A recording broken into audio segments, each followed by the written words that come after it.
Okay, welcome back, episode 3. Remember, if you want the edited version, the sound effects, the music, all that kind of stuff, listen wherever you listen to your podcasts, Apple Music, Spotify, all those places. But if you prefer video, this is the place for you. Okay. And in this episode, there is an interview that we splice in the middle. I'm going to put it in the show notes. We only put about 20 minutes of it in the audio version, but the whole hour-long interview is linked in the show notes. So you can watch that if it piques your interest. But for now, let's get into episode 3. This week we cross, well, wait, we'll get to that. First, let's pick up where we last left off, shall we? I was sitting in a parking lot at 11:30 at night with a stranger, contemplating going to his hotel room with him. Yes, me, the woman whose fear of, well, everything typically keeps her from even getting in a car with a date and going to a restaurant, let alone back to a hotel room. That woman was considering saying yes, because I'm tired of following the good girl script. And because letting myself have this experience sounds really good right now. And because I'm really missing physical touch. And because I created a bucket list, a scavenger hunt of ways to feel passion, adventure, excitement, and fun. And yet the very thing that would allow me to feel all of those at one time is sitting right in front of me. And I'm supposed to say no? I'm going to say no. I always say no to this type of situation. Actually, I don't really even let myself get this close to this type of situation. I'm going to say no. Aren't I? Well, but what if I said yes? What if I just went with him? What if I let myself experience this without judgment or expectations? Judgment, that's a big one.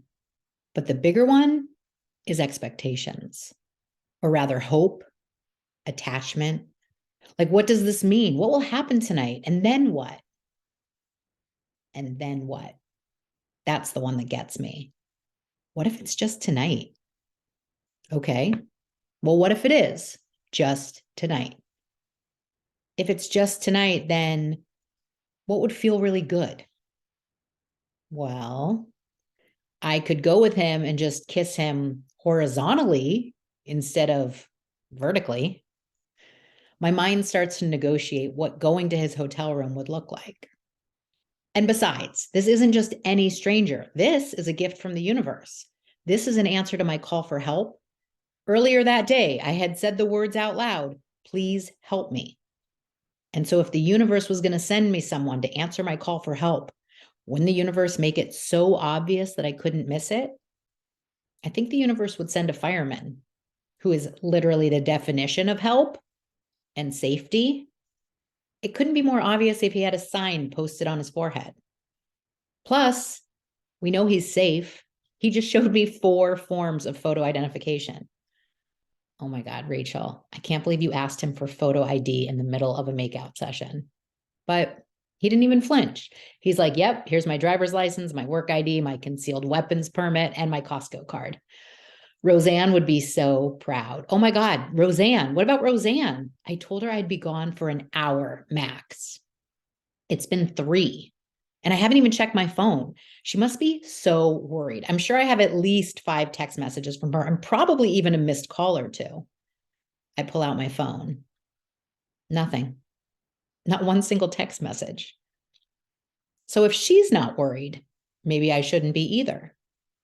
I sit there silently watching some rogue part of me starting to convince the rest of me that I should do this. And then, before any other part of me can respond, that rogue part of me turns to him and says, okay, let's go. Wait, what? What just happened? My heart is racing. As he goes to pull out of the parking lot, I buckle my seatbelt. Okay, here we go. I push my back into the seat and listen as Cinderella continues to play. My phone is still in my hand. I type out a quick text to Roseanne. I'm safe. I'll be back soon. I slide my phone back in my purse and try to relax. I realize I'm now gripping the sides of the seat like I'm on a roller coaster ride. I stare out the window and listen while he tells me about the hotel. It's simple, not super nice, but it works. It's a short drive. We pull up, park, and he walks me over to a room on the ground floor. As he pushes the key into the lock and starts to turn it, I notice the hotel room number 116. Nothing magical about those numbers. I notice I feel slightly disappointed about that. He pushes the door open and I step inside. I look around his hotel room. His bed is made. It's obvious he made it. I love a man who makes his bed on vacation. The discipline is sexy. He's right. It's not fancy, but I'm not looking for fancy. He asks if I want anything to drink. I look over at the nightstand. There are 2 half-drunk bottles of Pepsi next to the bed. Then he sits down on the edge of the bed and pulls me toward him. He kisses me. We continue the makeout session we started in the car. I'll spare you the details. This isn't that kind of podcast.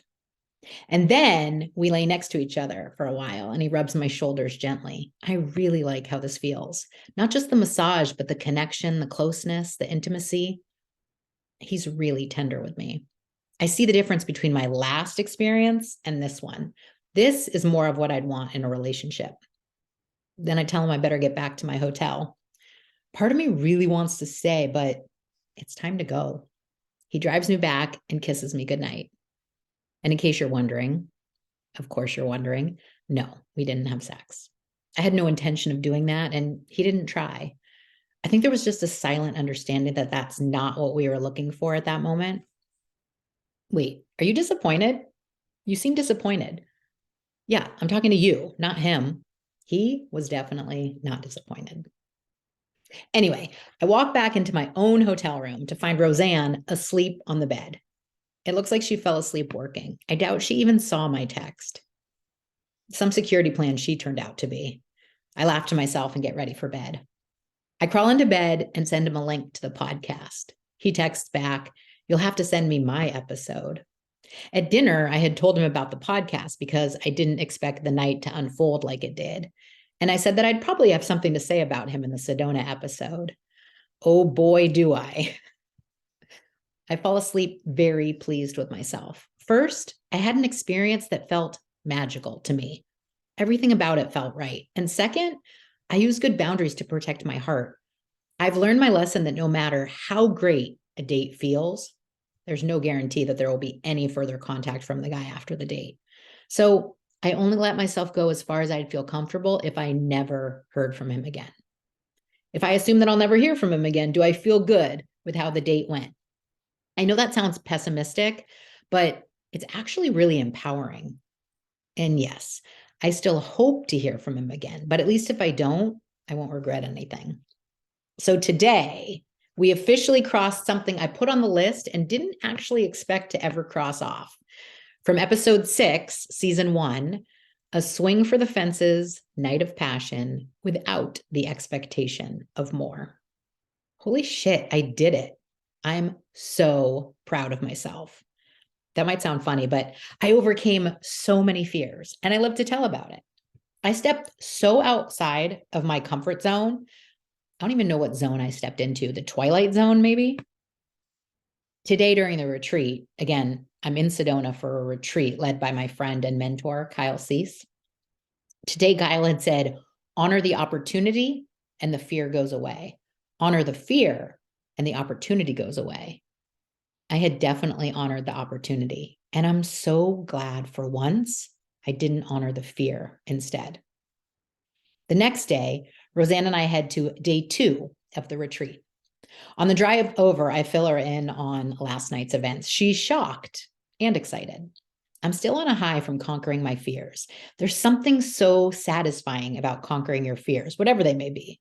This is what personal development is all about. Well, not this exactly, but you know what I mean. And although I'm focused on learning, I'm already wondering about Patrick. That's the guy's name from last night, Patrick. And whether he'll text me. As I sit in the theater thinking about last night, I hear Kyle say from the stage, "It's because this moment is temporary that it's so amazing." Okay, so what if what made the connection with Patrick so special is that it only lasted one evening? then wouldn't it be okay if I never hear from him again? And actually, wouldn't that make things even more special? Sure. Yes, I can buy into that. Although I'm not 100% sure. As I mentioned, I don't expect more, but would I take more? Yeah. I just want more of a good thing. And also, I want to know that the connection was real. For me, hearing from him again would somehow confirm that we had a real connection. But sadly, I haven't heard anything from Patrick today. I try and tell myself, you're okay with that. Remember, you only asked for an experience of passion. The universe definitely delivered. Can you just enjoy that? I kind of mumble to myself reluctantly. I guess so. At the break, I go outside to get some fresh air and sunshine. It's super dark in the theater. Plus, the service in the building is awful, and I'm itching to scroll Instagram to distract from the empty feeling. All of a sudden, a flurry of texts come through, and one is from Patrick. It says, I feel bad for keeping you up so late. I hope you survived your event today. Oh, he did text. In fact, it was sent hours ago, and I just didn't get it because of the crappy service. I won't lie. It feels really good to hear from him. He didn't have to text me, but I'm glad he did. We text a little bit more that day. He lets me know he's on the way to the airport, and then he texts me when he lands. And then the next day, he's still texting. The texting continues, and once I'm back home, he continues to text me daily. He's listening to the podcast. Yes, this podcast. And he's really enjoying it. He sends me his thoughts on each episode that he listens to. I love this because I've wondered if the podcast might be a problem in a relationship. And I've had guys ask not to be mentioned in the podcast. But Patrick seems to really appreciate it. And I would want that in a partner. Uh-oh, see, this is where the problem starts. This is how attachment builds for me. And once that starts, then I start to daydream. It starts slow, just an innocent question. So, what could this look like with a guy who lives 1,000 miles away? My mind starts to wander. Well, first we'd have to see each other again, like a second date. Okay, and where would that happen? Well, maybe we'd meet somewhere, or maybe he'd come down to visit. Okay, and would I want that? Yeah, I would. I like him, and I'd like to see him again. Okay, and so if he came to visit, what would we do? Well, we could go to the beach, we could go on hikes, make dinner, and what better person to help me conquer my fear of the flames of my pizza oven than a fireman? I start to imagine what it could look like. See, this is the problem. We call it future tripping. It's dangerous when I let my mind wander and I don't stay focused on what's right in front of me. I snap out of it just as a text comes through from him. It says he's off for the next few days. I think to myself, come visit me. I actually have to stop myself from texting him that because I've been playing in the fantasy of what if all day. Instead, I reply, so what do you like to do with your time off? Phew, that was a close one, Rachel. The night before his episode came out, the last episode, he texts to see how it's coming along. I ask if he wants a preview, and he does. I send it to him and immediately feel nauseous. I hope he likes it. After exactly 41 minutes, the length of the podcast, he replies, wow, that was really good. He talks about all the parts he enjoyed and that made him laugh out loud. And then he talks about how magical the night was. I'm trying to read between the lines. It seems like he's saying that night as an isolated incident. I start to feel sad, but I get it. It doesn't make sense for us being so far apart. Although it's interesting because I thought I wasn't open to a long distance relationship, but Patrick makes me reconsider. If he was open to it, I'd definitely explore it, but it sounds like he's not. But then he texts, if only it wasn't 1,000-mile drive for a second date. Oh, wait, what's that mean? We chat just generally back and forth. And then he offers, by the way, there's nothing wrong with you. He's referring to the part of the podcast episode where I said I started to wonder if there was something wrong with me. What a sweet man. I genuinely like him. Ugh, this is so hard. How can I finally find someone good and he lives so far away? According to Instagram, if a guy wants to see you, it'll be obvious. Okay, so it's not obvious. I guess that means no. Finally, I decide just to clarify. He's a good guy, and I know he'll be honest with me. Things get lost in translation over text, so I make sure I start by saying that I'm open to a second date. I want him to know that I'm open. And even though that's risky and even though that's vulnerable, I'm no longer afraid of that. I want what I want. And if you don't also want that, I want to know that. So I continue, but it sounds like you're saying the distance is an issue for you.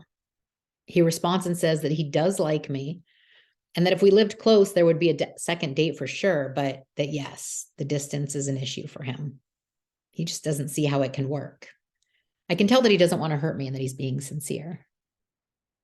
Okay, then we have our answer. I get it. Long distance is not for everyone. I know you're probably thinking, wait, that's it? Why don't you tell him that you'll fly up there? Or why don't you suggest meeting someplace in the middle? But yeah, that's it. That's all I need to know. I'm not going to try to convince someone to see me again. I'm not going to try and talk someone into a second date. I've done that before. And trust me, it never ends well. And yes, I'm disappointed. But as I mentioned last episode, the blessing and the curse is there's always another opportunity around the corner for both of us. These days, people have plenty of options and they can just find another more desirable option.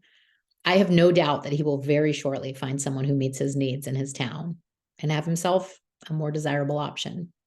In dating, we're all replaceable until we're not. And so for me, a more desirable option would be someone that sees me and says, that, I want that. And I'll drive or fly or do whatever I need to do to have it. And so we're still in touch, which is nice. And I'm proud of me that I am under no delusion that our friendship will turn into something. I've really reached a place where I can take people at face value and not romanticize things. I'm happy to have met him. There's no need to cut him off. Things will eventually either naturally fall away or we'll stay friends. This feels so much more civilized than having to block someone or cut them out of your life because they don't want the same thing as you or because they couldn't show up as an adult and communicate with you. I think what makes it particularly easy this time around is that this man had the strength and compassion to answer me without disappearing. And that gave me something many of my other interactions didn't. I experienced this amazing night of passion, this amazing gift from the universe with a quality individual. And now I know that healthy passion can feel as good, if not better, than unhealthy attachment. But I want more than just one night of passion. I actually want a relationship. And so I decided to reach out to Kyle, my mentor, and ask for some advice as I continue on this path of growth and learning how to date without attachment. Because now I finally feel ready, truly ready to find a healthy relationship. And in typical Kyle fashion, he goes deep immediately. We're already talking about our inner children and how they show up in relationships. And again, if you want to hear that conversation, and I highly recommend it, it's called Conscious Relationships. There is a link in the show notes and you can watch that conversation. Because we talked for over an hour and I just feel like it's so crazy how you can step back and see the dynamics that really have nothing to do with the adult version of you or the person you're in a relationship with. It gave me a lot of peace, but also feeling all the feelings of this entire process is exhausting. Dating, meeting new people, growing, it's tough. And honestly, it takes a lot out of me.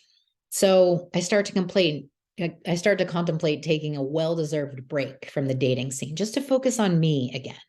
Just a short hiatus, maybe take a couple weeks and integrate all the lessons from Sedona and Patrick, focus on my inner child.